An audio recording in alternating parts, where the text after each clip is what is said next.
mucho gusto después de la celebración de todos los santos que en todo México se celebra. Es una tradición sincrética donde se combina la religión católica, ¿verdad?, con las antiguas tradiciones mayas y aztecas y nahuas y de las diferentes comunidades que habitaron nuestro país antes de la llegada de los españoles y que nosotros seguimos fielmente. En estos días, desafortunadamente, tuvimos dos fallecimientos. El de Marina Jiménez, una compañera defensora de los derechos humanos que perdió su batalla contra el cáncer. Marina fue la única mujer que fue directora del FRAIBA, también fue consejera de derechos humanos, presidió la Comisión de la Verdad en Oaxaca contra acusaciones que se le hicieron al gobernador a Ulises Ruiz. Actualmente estaba al frente de la institución que sustituye al INI, al Instituto Nacional Indigenista, ¿verdad? Ella estaba al frente de esta organización. A muchas compañeras feministas, pero también a hombres solidarios con estas causas, pues desde aquí nos unimos a esta pena que nos embarga, y a su compañera Yolanda Castro de la organización ANCETIC le mandamos un abrazo de solidaridad en este día. Y también en estos días se celebró el Día Internacional para luchar contra la impunidad en las agresiones hacia periodistas. Y es curioso que muy cerca de esta fecha también tuvimos en Chiapas otro deceso, el del amigo Freddy López Arévalo, muerto criminalmente en estos días. Freddy fue un joven talentoso, fue corresponsal de Proceso, de Notimex y una serie de agencias también internacionales, y todos los días nos enviaba a una serie de personas, ¿verdad?, sus columnas muy combativas donde hacía denuncias de diferentes temas. Sentimos mucho tu muerte, y a sus hermanos Mayra, Jorge y Julio les enviamos un fraternal saludo, así como a la mamá de Freddy, que está sufriendo la desaparición de su hijo. Y pues los crímenes contra los periodistas están a la orden del día. Simplemente en esta administración han ocurrido 43 asesinatos a periodistas. Y por ejemplo, recordamos una compañera que vivió muchos años aquí en Chiapas, una periodista veracruzana que trabajó en el Sol de Chiapas, y que luego fue asesinada en su casa en Veracruz. Ella era corresponsal de Proceso. En esos días hizo muchas denuncias contra el gobernador Duarte. Y así como ellos, muchos periodistas han caído en cumpliendo con su deber en diferentes partes del país. Y este suceso no es algo que solo aqueje a México, es una situación mundial donde periodistas han muerto como corresponsales de guerra, donde otros han defendido causas humanitarias, luchando contra dictadores en diferentes partes del mundo por diversas causas. Los periodistas, hombres y mujeres, han sido asesinados, y a algunos de ellos les ha tocado hasta filmar su muerte, ¿no? En estas luchas alrededor del mundo, por lo que creo que se debe trabajar desde el Estado, desde los gobiernos, en brindar protección a quienes hacen este ejercicio periodístico, a quienes practican esta noble labor de informar y de llegarnos las noticias desde diferentes partes del mundo, pero en especial a los periodistas hombres y mujeres en México, debe haber más leyes que protejan y los crímenes contra periodistas de diversa índole deben ser castigados más severamente. Ricardo, tú que has ejercido el trabajo periodístico desde diferentes trincheras, ¿qué opinas de ello? Bueno, perdón, me brinqué, ¿verdad? Estaba yo tan emocionada por estas situaciones de duelo que nos aquejan, que no les di las buenas noches a mis compañeros Ricardo del Muro y Víctor Rumaya que nos acompañan esta noche. Hola, buenas noches. ¿Qué tal? Buenas noches. Pues efectivamente, yo creo que hace mucho que se manejó como que el periodismo es una de las profesiones más riesgosas del mundo, incluso eso lo señalaba con bastante frecuencia Gabriel García Márquez. Y efectivamente, el periodista, al ser testigo de los acontecimientos, en muchas ocasiones tiene que estar en el lugar de los hechos cuando ocurre, cuando hay un conflicto bélico y muchos colegas a lo largo de la historia han muerto en estos conflictos, filmando. De hecho, las imágenes que tenemos de las grandes batallas de la Segunda Guerra Mundial principalmente y posteriormente de otras guerras que han ocurrido se deben a la presencia allí de los periodistas que han estado arriesgando su vida. Y el hecho es de que, desgraciadamente, una cosa es ese riesgo profesional que de alguna manera lo asumimos cuando vamos a cubrir algún hecho noticioso, cuando estamos cubriendo una guerra, cuando se está cubriendo algún levantamiento político, alguna guerra civil. Es algo que, bueno, cualquier periodista sabe que corre ese riesgo. Lo verdaderamente patético y en donde sí se necesitan acciones contundentes es cuando ya el periodista, que es lo que está ocurriendo recientemente, es asesinado por motivos de que su información afecta intereses creados, mafias de todo tipo, ¿no? Cuando la información periodística descubre esos grupos que lucran con los migrantes, que lucran con el narcotráfico, que lucran con el poder político y que, por supuesto, cuando se hacen las denuncias, siempre el periodista es bastante incómodo, sobre todo para los políticos y también recientemente, pues por supuesto, para ese flagelo que tenemos en México y que ha invadido todo el mundo, que es el narcotráfico. No olvidemos que Manuel Buendía, pues se le recuerda y se afirma que fue asesinado por agentes ligados a la entonces Dirección Federal de Seguridad, que estaba encabezada por Zorrilla Pérez, y lo mataron, lo asesinaron cuando él estaba a punto de dar a conocer lo que ahora ya sabemos y que ha afectado tanto a nuestro país, que son los narcopolíticos. Y sin embargo, dentro de la estructura de los medios de comunicación, siempre el eslabón más débil en todo sentido, desde la protección hasta el aspecto laboral, el aspecto de la protección social, son los corresponsales.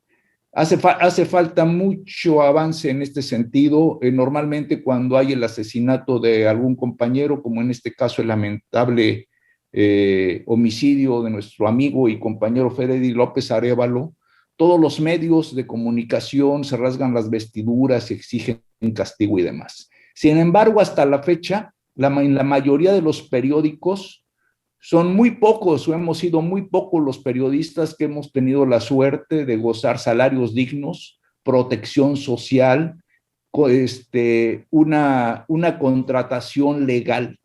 En la mayoría de los periódicos, los periodistas no tienen ningún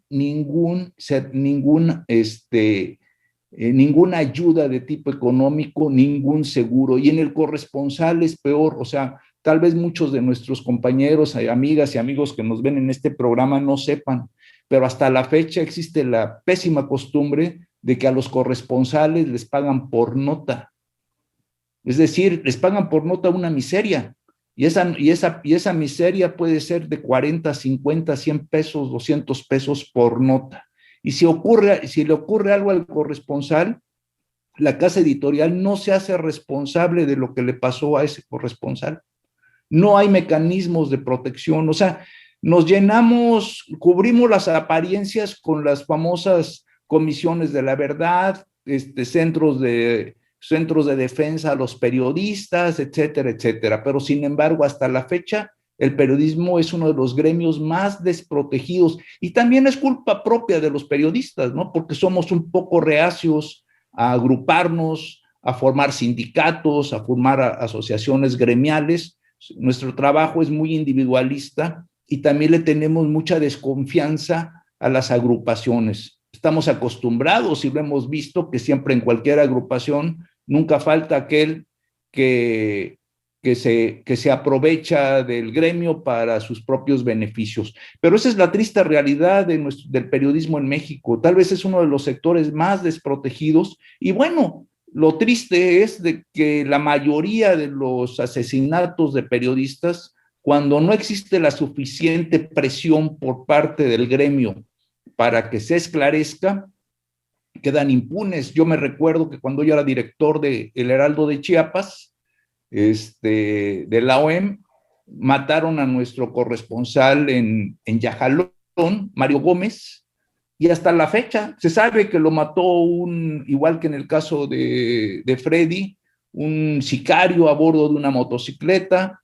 y hasta la fecha creo que ya, no me acuerdo si ya atraparon al asesino, pero ahí quedó la cosa, ¿no? No se profundiza sobre quién mandó, quién ordenó el homicidio y demás. Si uno repasa la lista de los periodistas asesinados en estas circunstancias, hay una impunidad total y las agrupaciones que existen en la defensa de nuestro gremio, pues más allá de los buenos deseos, realmente no sirven para nada, ¿no? El periodista fallecido está en las primeras planas una semana, un mes, después tal vez sus colegas y sus amigos lo recuerdan un poco más, pero y al rato ya el crimen se va olvidando y queda en la impunidad total. Pero lo que es más grave, no existe su familia, la familia del periodista queda en la total indefensión, porque no hay mecanismos en donde los medios de comunicación se hagan responsables de este tipo de hechos. Esa es la triste realidad. Sí.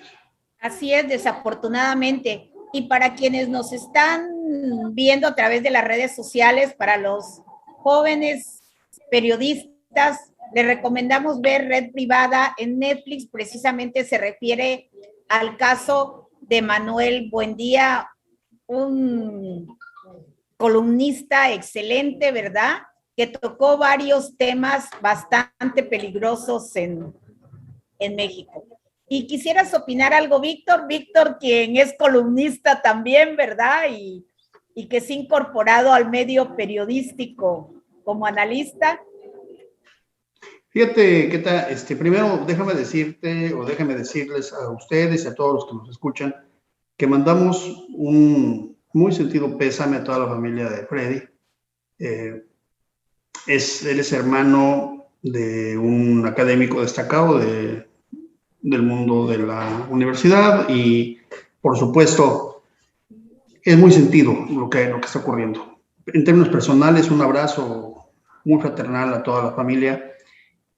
Y quisiera hacer dos reflexiones que me parecen muy apropiadas en este momento. Primero, el tema de la violencia contra los periodistas, que en México, desde el año 2000, ya lleva 145 asesinatos. 145 En este gobierno han asesinado, porque hay que decir el nombre, hay que decir las cosas como son, hay que visibilizar los problemas para poderlos entender. No han fallecido, han asesinado a 145 periodistas desde el año 2000. Y recientemente, en este gobierno, son 28 los periodistas asesinados. Después de lo de Freddy, hay otro periodista asesinado en Veracruz. No es nada casual y es perfectamente entendible por los círculos de investigación criminal. La relación de los periodistas, básicamente, a los que sufren esta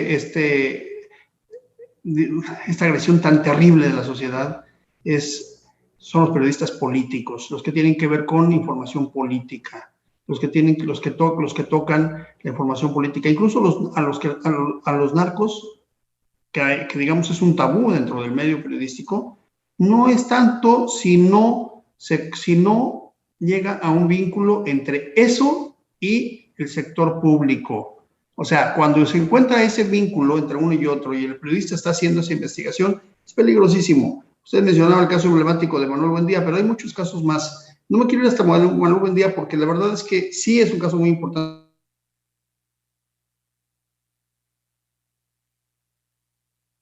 La memoria de tantos y tantos periodistas que han muerto. O sea, nada más recordemos, por ejemplo, lo que pasó en el diario Z en Tijuana recientemente, hace algunos años. Blanco Ornelas, ¿no? Blanco Ornelas, lo que pasó en Durango, en Veracruz, en el tiempo de Duarte, murieron 19 periodistas, asesinaron a 19 periodistas. El más reciente ahorita en Acapulco también, en Guerrero. Es decir, coincide. En aquellos estados donde hay descomposición, empiezan a haber asesinatos de periodistas. ¿Por qué? Porque hay que callar lo que está ocurriendo. ¿Sí? Eso es digamos, entendible, pero absolutamente reprobable, no puede ser aceptable. La otra reflexión que nos lleva a este tipo de sucesos es que cuando se mata a un periodista, cuando asesinan a un periodista, no solamente se está mutilando la oportunidad de la comunicación y la libertad de expresión de la sociedad, sino que está dando fiel reflejo de la imposibilidad que tiene la sociedad para entender sus propios problemas, para poder transitar hacia esquemas más democráticos, más igualitarios. Los periodistas juegan un papel muy importante en el mundo actual, en el mundo de la civilización. El periodismo tiene una función inminentemente civilizatoria, cultural, trascendental, independientemente del tema que trate, así sea deportes, cultura, vida social. El periodista tiene una función fundamental. Los medios de comunicación son extraordinariamente importantes. Vean ustedes nada más ahorita que estamos en la pandemia, los medios de comunicación no pararon por cualquier medio y de cualquier manera siguieron saliendo los medios de comunicación. La labor periodística nunca se detiene. Por eso, cuando asesinan a un periodista, están asesinando a parte de la civilización. De verdad es algo terrible que eso ocurra y desafortunadamente es algo que se convierte en una forma de vida. Y nos vamos acostumbrando aparentemente. En México es uno de los países donde más periodistas asesinan. Está en el tercer lugar mundial. ¿Sí? Mundial. ¿Cómo es posible que en un estado, en un país en donde vivimos supuestamente en una condición de paz, haya tantos periodistas asesinados? Ni siquiera en un lugar donde hay, por ejemplo, en Israel y en Palestina, que hay una condición de guerra permanente, no hay tantos periodistas asesinados como lo hay en México. En el mundo talibán no hay tantos periodistas asesinados como en México. Y dirán ustedes, es que no hay periodistas. Sí los hay. Por eso nos enteramos de lo que ocurre. Sí los hay. Y aún así no hay tantos periodistas asesinados. México es una realidad terrible, terrible. ¿Qué exigimos y qué pedimos? No como periodistas. Yo no me considero periodista, de verdad, siempre lo digo porque respeto mucho esa labor. No soy periodista, soy politólogo, soy abogado. Tengo la oportunidad, afortunadamente, de tener y estar frente a un medio de comunicación, pero respeto mucho la labor periodística y respeto mucho a los periodistas y sé que es una labor mucho más comprometida. Y yo digo, ¿qué debemos exigir todos los que estamos en los medios de comunicación? Pero no solamente como medios de comunicación, como ciudadanos, ¿qué debemos de exigir? Que se esclarezcan, que se castiguen a los culpables, que evitemos que esto vuelva a ocurrir. Y ojalá, ¿a qué podemos aspirar? A una sociedad más civilizada, que entendamos que el comunicarse, el expresarse, pues es una forma de expresión democrática. Así es, podemos no estar de acuerdo, podemos no coincidir, pero los periodistas tienen el derecho de expresarse y cumplen una labor fundamental de comunicar a la sociedad. Y que hagan investigación, excelente, porque muchas cosas que deberían estar haciendo las autoridades las hacen las periodistas. O sea, a mí me parece extraordinariamente importante la labor. De verdad, lamento mucho lo que pasó a Freddy, lamento mucho lo que le pasó al periodista en Acapulco el día de antier, lamento mucho los 145 periodistas asesinados desde el año 2000, que se entiende como el periodo de la transición democrática en México. Muy, muy lamentable. Así es.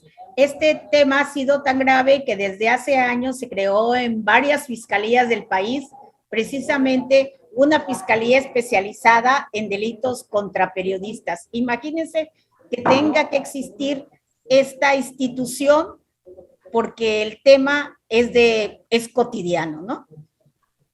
Y pues desde aquí nos sumamos a estos hechos, ¿verdad? Y manifestamos nuestra indignación por todo lo que sucede, no solo en México, sino en el mundo, en delitos contra periodistas.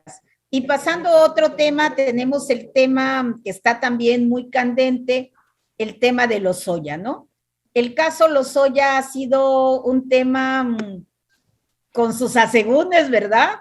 Un caso muy sui generis, y pareciera que a raíz de esa famosa cena en un restaurante lujoso en la Ciudad de México, se anunció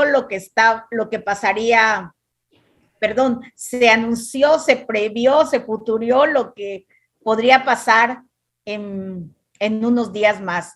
Hoy tenemos que se solicita que Lozoya vuelva a prisión, que es posible que escape, se habla de que tiene algunas notas periodísticas, señalan que tiene recursos para poder escapar del país, que su proceso debe verlo desde la cárcel, ¿verdad? Desde una prisión preventiva en la cárcel, no en arresto domiciliario como estaba hasta el momento. Entonces es otra de las noticias que nos llama la atención, que está presente en las primeras planas. ¿Qué opinan sobre ello? Déjame hacer primero una precisión jurídica de lo que acabas de decir. No es que vuelva a prisión, es que él no había estado en prisión.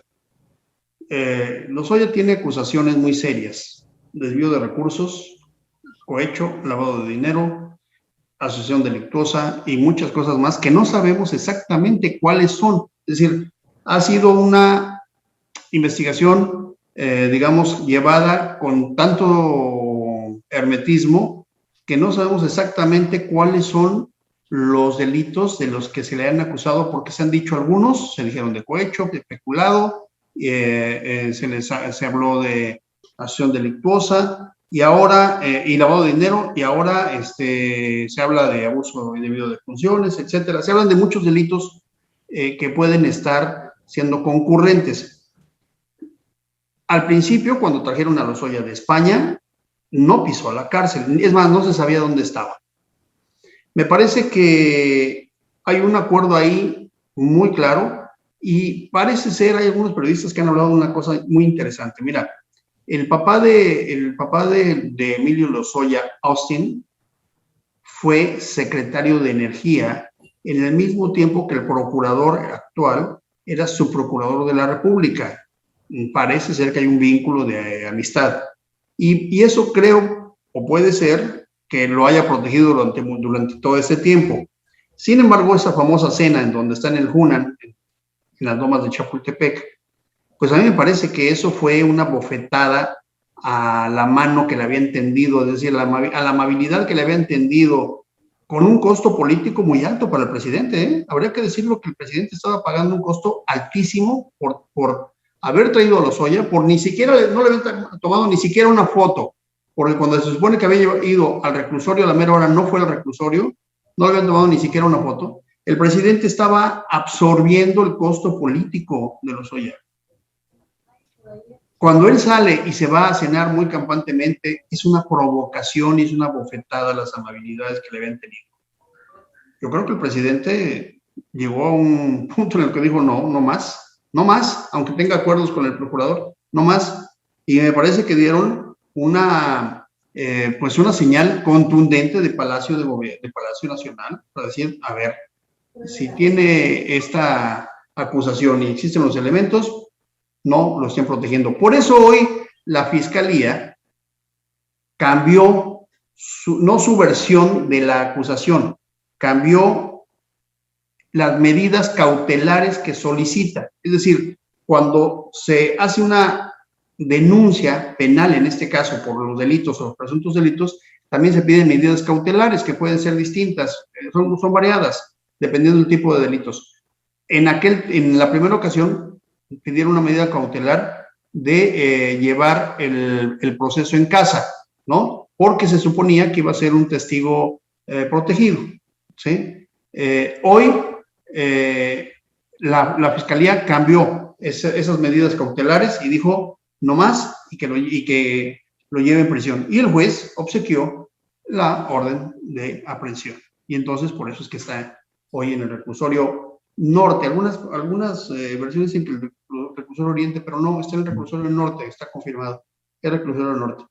¿Qué implica? Ahora, pasando de la parte jurídica, ¿qué implica políticamente? Me parece que esto le conviene mucho al presidente, porque con esto tapa mucho estos argumentos de que no se estaba tocando a Lozoya, que no había lucha contra la corrupción, y bueno, por supuesto que no esto ni es todo, es decir, falta mucho por hacer y faltan muchos por ser investigados, pero esto es una buena señal para Andrés Manuel, es decir, que da a Andrés Manuel López Obrador. Me parece que tiene una implicación política, digamos, positiva para el gobierno.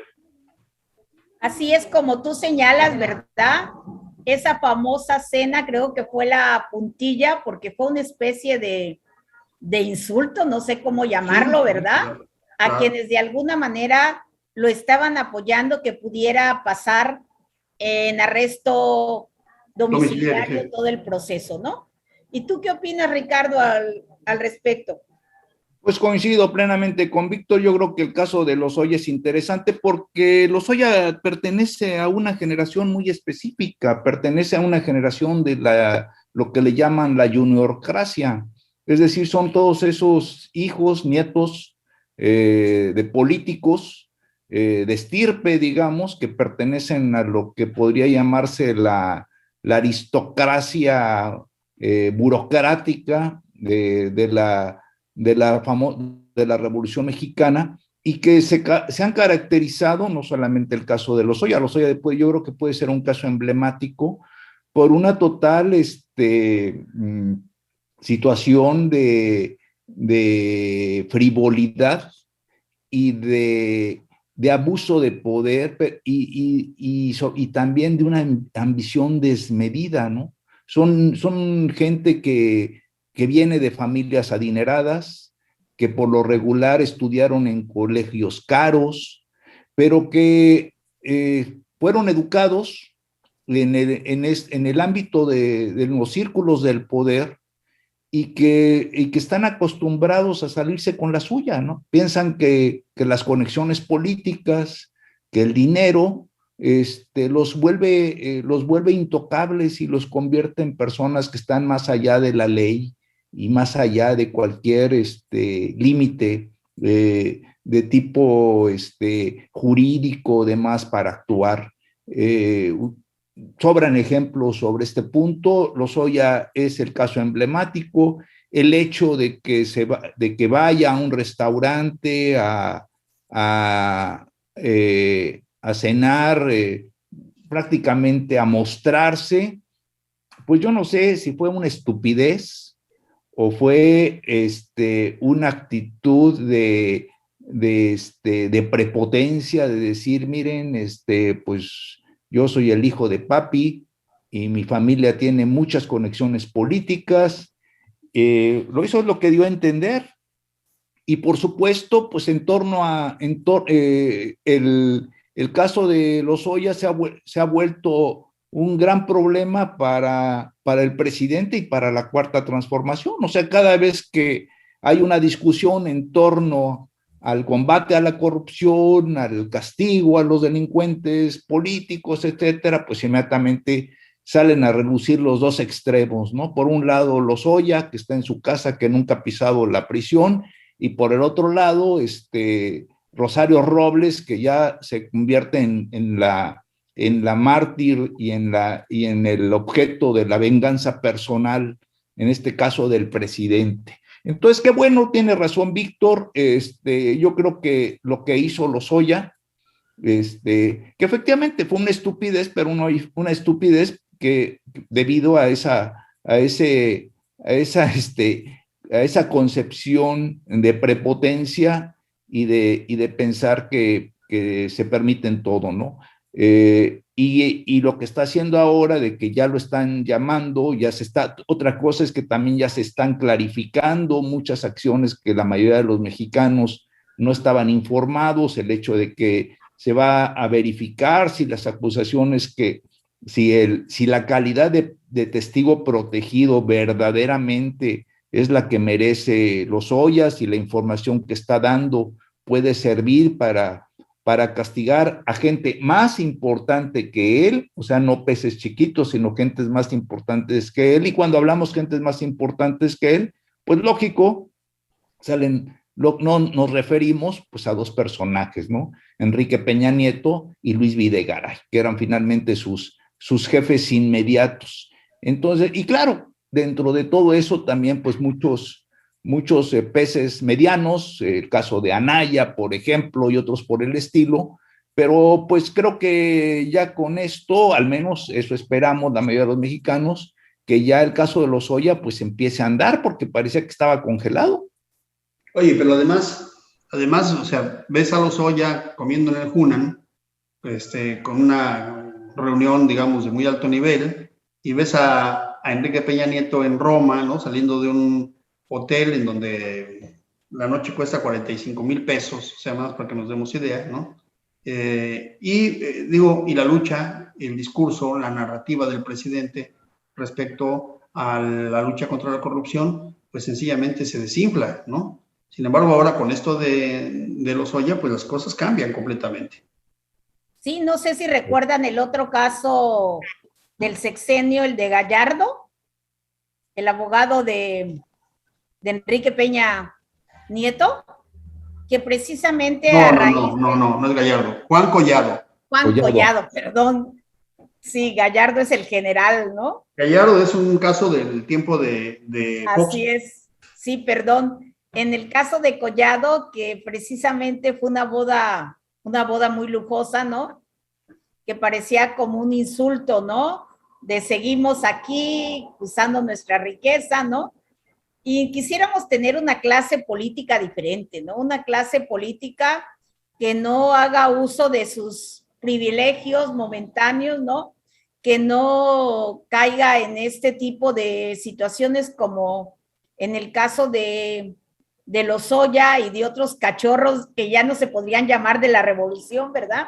Pero sí son hijos de, como tú señalabas, de una élite política que se creció muchas veces en la impunidad y de los privilegios y del intercambio de influencias, ¿no? Cachorros del neoliberalismo, dirías. Cachorros del neoliberalismo, precisamente. Y como ya estamos a punto de terminar, ¿alguien quiere agregar algo sobre el tema? Víctor, ¿quieres? Pues no, yo lo que diría es que ¿qué tal hace un vínculo entre la fiesta de Juan Collado, ¿no? Y lo de Lozoya? No, yo creo que pues que hagan fiestas y que festejen y que se reúnan. Eso, a mí eso no me parece absolutamente nada pernicioso. Creo que hoy el hacer ese tipo de reuniones en alguna parte del gobierno les está causando mucho escozor, pero recuerden también que en cuanto llegó a la presidencia el presidente de la República, el que era su secretario particular, también tuvo una boda extraordinariamente lujosa en Puebla, y después de eso, este personaje Esquer, claro, hacia abajo, César, o sea, como que este sexenio no es el sexenio de las fiestas, no es el sexenio de las, digamos, de los alardes, ¿no? Entonces, la clase política debería de entender ese mensaje. Al presidente no le gusta ni adentro, es decir, ni dentro de su equipo, y mucho menos creo que afuera, así que hay que mencionarlo, ¿no? No, pero yo creo que a ninguna clase, yo creo que ese tipo de personas... No, porque antes sí era mucho alarde. Pero de hecho, viene a mi memoria o viene al caso, y es una referencia histórica, la Revolución Francesa. Y en buena medida la Revolución Francesa se debió porque la aristocracia francesa perdió el piso y llegó un momento en que era demasiado ostentosa, ostentosa, prepotente, abusiva, y en gran medida eso se debió el odio que generó entre el pueblo francés y que determinó que la mayoría de ellos terminaran en la guillotina, porque llegó un momento en que la aristocracia francesa, aparte de ser una clase ociosa, mantenida, era una clase muy, muy, muy prepotente, muy presumida, ¿no? Y en donde el pueblo estaba viviendo una situación de miseria, la gran mayoría de los franceses, y veían y contrastaban su situación con los señores feudales y demás. Y ahorita también eso causa indignación, ver a los juniors, a la juniorcracia, a los políticos. Lo primero que hace un político cuando tiene cierto nivel, pues es lógico exhibir, bueno, enriquecerse, obvio, ilegalmente, y después... Como dicen, el dinero y el amor no se pueden esconder. Y otra cosa, dicen, tampoco se puede esconder. pero también pues recuerdo que a María Antonieta se le atribuye aquella famosa frase, ¿no? Si no tienen pan, que coman pasteles, ¿no? Sí. ¿Qué tal? Ya estamos saliendo. Bueno, pues buenas noches a todos los que nos escucharon y a todas también, para hacer un lenguaje incluyente, que estuvieron pendientes.